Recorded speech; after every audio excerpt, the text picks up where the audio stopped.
नमस्कार, मैं हूं प्रियंका शर्मा। जी न्यूज में आप सभी का स्वागत है। बुलेटिन की शुरुआत बड़ी खबर के साथ करेंगे। कपिल सिब्बल के घर डिनर पर विपक्ष के कई दिग्गज नेता जुटे, जिसमें शरद पवार, मुख्यतः लालू यादव, अखिलेश यादव डिनर में शामिल हुए। सीताराम येचुरी, संजय राउत, संजय सिंह भी डिनर में आए। कांग्रेस के असंतुष्ट G23 गुट के भी कई नेता डिनर में शामिल हुए। गुलाम नबी आजाद, पी चिदंबरम और आनंद शर्मा भी इस डिनर में शिरकत करते हुए दिखे। ये बड़ी खबर, बड़ी तस्वीर आपको बताते हैं कि कपिल सिब्बल के डिनर में कौन कौन शामिल हुआ था। ये बेहद दिलचस्प है क्योंकि कई ऐसे नेता रहे हैं अब तक जो कांग्रेस से लगातार किनारा करते हुए दिख रहे थे। अभी जब हाल फिलहाल में राहुल गांधी ने ब्रेकफास्ट के लिए मीटिंग की थी और कहा था कि सबको इसमें जुटना है, सबको आना है, सरकार के खिलाफ हम एकजुट हों, लेकिन उसमें भी कई नेता किनारा करते हुए दिखे थे, जिसमें मुख्यतः आम आदमी पार्टी, TMC, ये सब बाहर थे। लेकिन दिलचस्प ये है कि अभी जब राहुल गांधी कश्मीर में हैं और बहन प्रियंका गांधी वाड्रा भी बाहर है विदेश में, इस बीच जो कांग्रेस की ये मीटिंग होती है, ये डिनर होता है, इसमें वो नेता भी शरीक हो रहे हैं जो राहुल गांधी की मौजूदगी में भी नहीं आते हैं। शरद पवार, लालू प्रसाद यादव जेल से बाहर आने के बाद इस तरह की किसी मीटिंग में पहली बार शरीक हुए हैं। अखिलेश यादव, संजय सिंह, सीताराम येचुरी। आपको बता दें, संजय सिंह ने पहले दूरी बना रखी थी, ब्रेकफास्ट मीट पर नहीं पहुंचे थे। ये कुछ तस्वीरें आपके टीवी स्क्रीन में है। डेरेक ओब्रायन, गुलाम नबी आजाद, भूपेंद्र हुड्डा, संजय राउत, उमर अब्दुल्ला, तो तमाम ये वो बड़े नाम, बड़े राजनीतिक दिग्गज जिन्होंने इस डिनर में शिरकत करके क्या संदेश देने की कोशिश की है, ये एक बड़ा सवाल है।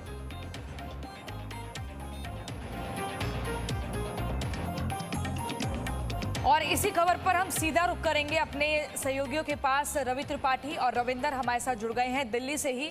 सबसे पहले रवि त्रिपाठी, आपके पास आते हुए ये जो हम देख रहे हैं तस्वीर, खैर बीजेपी तो कह रही है कि डिनर पार्टी, ब्रेकफास्ट पार्टी, इनकी इस तरह की पार्टियां चलती रहती हैं, इनसे कुछ ऐसा बड़ा बदलाव होने नहीं जा रहा है। लेकिन राहुल गांधी, प्रियंका गांधी अभी बाहर हैं, उनके पीछे ये डिनर मीट होता है और उसके बाद यहाँ पर वो चेहरे भी शरीक होते हैं जो राहुल गांधी की बुलाई मीटिंग में भी नहीं आते हैं। तो इस डिनर से क्या समझ आ रहा है, क्या पका है यहाँ पर? देखिए, सबसे बड़ी बात यह है कि ब्रेकफास्ट में नहीं जाना और डिनर में जाना।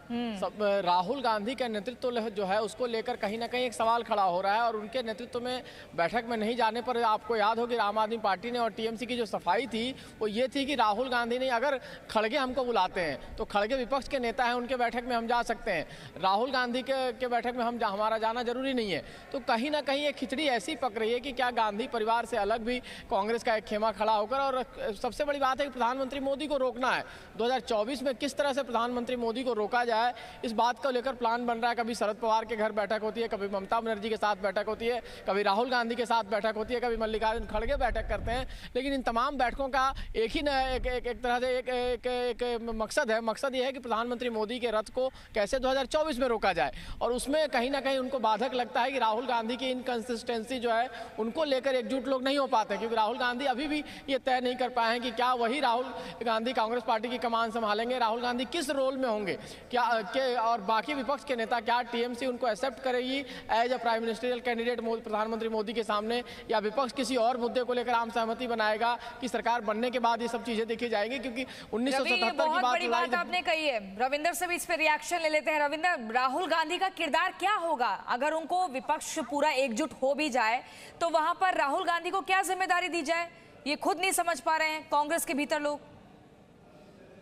देखिए प्रियंका, सबसे बड़ी बात तो है कि ये जो कल डिनर पार्टी हुई है ये 3 मूर्ति लेन में हुई है और यहीं पर रहते थे हरकिशन सिंह सुरजीत, जिन्होंने 1990 में एक ऑपोजिशन की सरकार बनाई थी, फिर उसके बाद यूपीए के गठन में भी उनकी अहम भूमिका थी। और कल की जो बैठक हुई है उसी 3 मूर्ति लेन में, जहां कपिल सिब्बल का घर है, और उसमें आपने भी बताया, रवि ने बताया कि तमाम तरह के विभिन्न विचारधारा के लोग थे।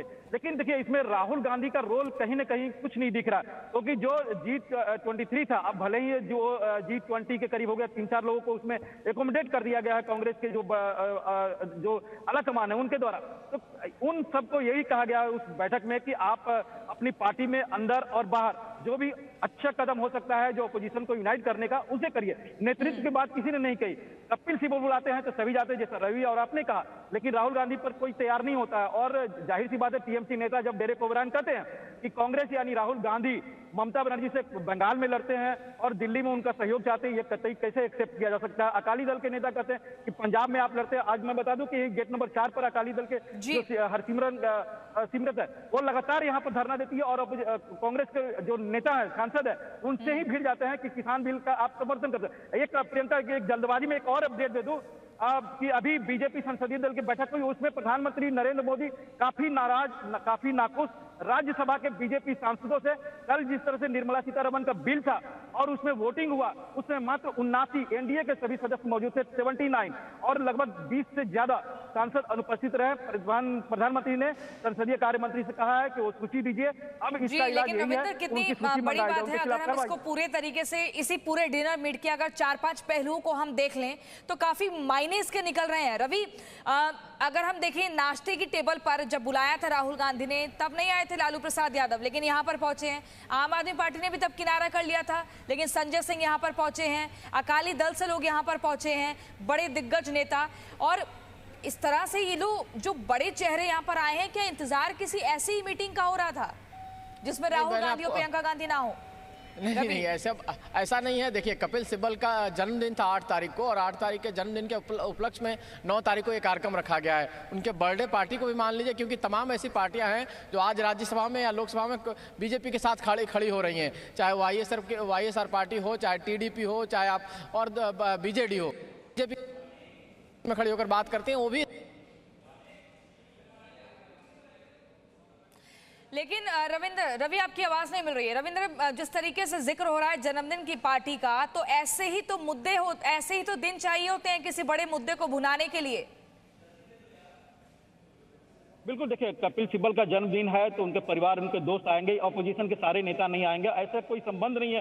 कपिल सिब्बल का उसमें सीताराम येचुरी भी आए और अखिलेश यादव भी आए, लालू प्रसाद भी आए और अकाली दल के नेता भी उसमें जाए, बीजेडी के नेता जाए। ये शुद्ध रूप से एक मुहिम थी कि 2022 में जो जाहिर सी बात है समाजवादी पार्टी या लालू यादव को सूट करेगा कि वहां पर बीजेपी को टक्कर देने के लिए मोरल तौर पर ही, क्योंकि बहुत ज्यादा वहां लेफ्ट का वोट नहीं है, अकाली दल का वोट नहीं है। समस्या ये है अपोजिशन के लिए कि हर राज्य में उनके अलग अलग नेता हैं, अलग अलग दल हैं, और उन राज्यों में वो बीजेपी को टक्कर देंगे, वहां दूसरे पार्टी कोई सपोर्ट नहीं करेगी। आज सपोर्ट कब हो सकता है? आप देखिए कि अगर बिहार में जिस तरह के लालू यादव और नीतीश कुमार एक साथ हो जाए, समाजवादी पार्टी, मायावती और कांग्रेस एक साथ हो जाए, तब जाकर बीजेपी को टक्कर हो सकती है। लेकिन आप अलग अलग राज्यों में अलग अलग दल चुनाव में कैसे हो सकते हैं? इसलिए सीताराम येचुरी हो या फिर G20 के नेता हो या दूसरे, उनकी कोशिश यही है कि सभी एकजुट मिलकर एक ऐसा अलायंस बनाए कि दूसरे जहां भी मौका मिले वो अपने अलायंस के दलों को सपोर्ट करे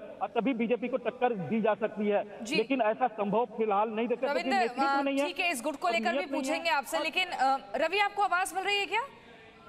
मुझे आपकी आवाज आ रही है। ठीक है रवि, आपके पास आते हैं, फिर रविंद्र आपके पास आएंगे इस अलायंस की बात को लेकर ही।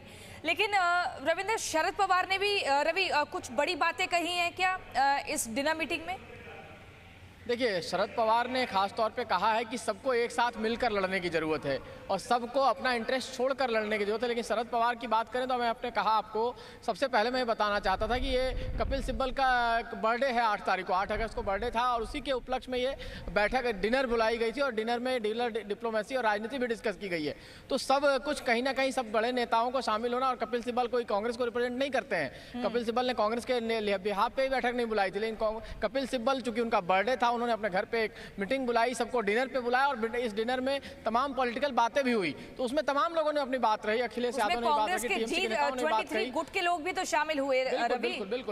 बिल्कुल शामिल हुए, चूंकि G23 के लोग उनके साथ खड़े हैं, चाहे गुलाम नबी आजाद हो, चाहे आनंद शर्मा हो, चाहे शशि थरूर हो। देखिए बेसिकली इसको इसलिए कयास लगाया जा रहा है कि गांधी परिवार से कोई नहीं था। अगर अगर उनका बर्थडे है तो हो सकता है मैडम सोनिया गांधी दिल्ली में थी, राहुल गांधी हो सकता है कि कश्मीर में है, तो प्रियंका गांधी अमेरिका में है, लेकिन सोनिया गांधी तो दिल्ली में थी। सोनिया गांधी उस कार्यक्रम में जा सकती थी। सोनिया गांधी कल संसद में आई थी, सदन में भी उन्होंने तमाम नेताओं से मुलाकात की। तो क्या गांधी परिवार से अलग हटके एक कांग्रेस चाहे एक गठबंधन बनाने की बात कवायद तेज हो गई है और उसमें शरद पवार सरीके नेता हों, चाहे ममता बनर्जी सरीके नेता हों, ये इस तरह की कोशिश कर रहे हैं, क्योंकि राहुल गांधी के आते ही कहीं ना कहीं विपक्ष की जो एकता है वो टूटती दिखती है, विपक्ष की मजबूती टूटती हुई दिखती है, क्योंकि लीड कमजोर दिखता छोटा सा है। रिएक्शन रवि, आपको यहीं रोकेंगे अब क्योंकि वक्त की कमी है। जल्दी से एक छोटा रिएक्शन रविंद्र आपसे ले लेते हैं। अगर जैसे शरद पवार कह रहे हैं कि अब सबको एक होने की जरूरत है, एक मजबूत अलायंस होना चाहिए, तो अगर ये मजबूत अलायंस होता है बिना गांधी की मौजूदगी के, तो इसका मुख्य चेहरा कौन होगा? इसको लेकर कुछ चीजें क्या पक रही हैं, समझ आ रही हैं?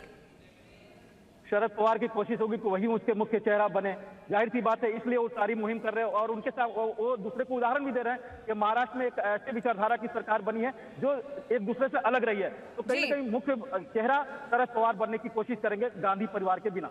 ठीक है, बहुत बहुत शुक्रिया रविंद्र और रवि आपका हमारे साथ जुड़ने के लिए। Presenting V News app available on Google Play and App Store. Download it now.